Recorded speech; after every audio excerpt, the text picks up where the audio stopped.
Hello, Rania Cahir. For English today, we're going to be reading this poem again and doing some work on it. I'll read the poem quickly to refresh your memory before we start on the work. So this is Street Sounds by Jacqueline Brown. I love to hear my feet as they're walking down the street in wellies. Blobble, blobble, blobble, blobble, wobbly, welly feet. I like to hear Jane's feet when she's running down the street in flip-flops. Slit, slap, slit, slap, slittery, slappery feet. Listen to Mum's feet parade along the street in high heels. Clock, clop, clock, clop, swanky, cloppy feet. Hear my grandma's feet as she shuffles down the street in slippers. Slur, plock, snory, slippery feet. So what we're going to be working on today is the type of poem that this is. And we call this type of poem a pattern poem. And the reason we call it a pattern poem is because each of the 4 verses follows a similar pattern. If we look at verse 1, the first line tells us whose feet we're talking about in this verse. In this verse, we're talking about my feet. If we go to the second verse down here, the second line tells us that we're talking about Jane's feet this time. If we move on to the third verse, it tells us that we're talking about Mum's feet in the first line. And then the last verse, the first line, tells us that we're talking about Grandma's feet. So the first line in each poem tells us who each verse is about. Now if we look at the second line in each poem, this line tells us that I am walking down the street. Jane is running down the street. Mum parades along the street. And Grandma shuffles down the street. So the second line in each verse tells us how the person is moving. If they're walking, running, parading, so that's big long steps, or shuffling. And then the third line, the short line in every verse, tells us what kind of footwear or shoes they're wearing.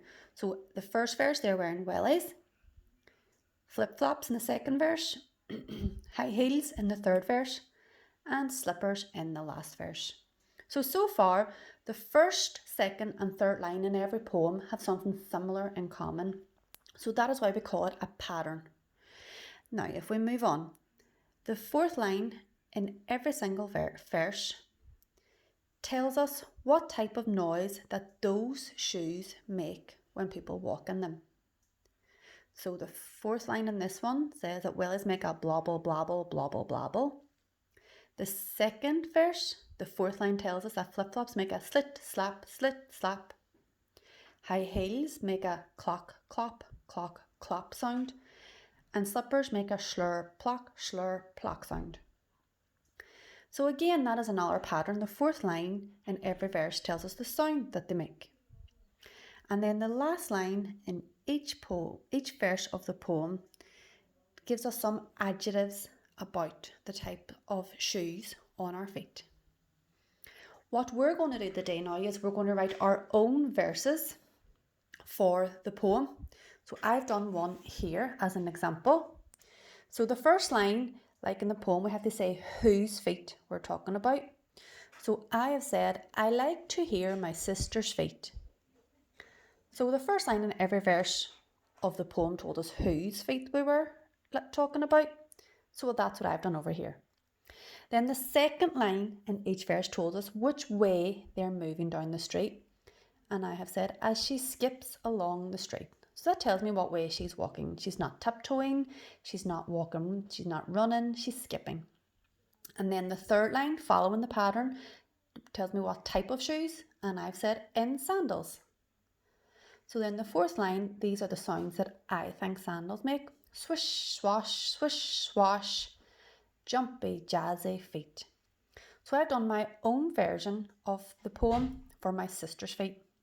What I want you to do now is you're going to write your own 2 verses. I want you to do a verse for my feet, for your own feet. And then for the second verse, you can choose anybody's feet. So it can be somebody in your family, it can be your friend, or it can be somebody famous. Maybe you want to do a footballer who is running down the street in football shoes. What sound would that make?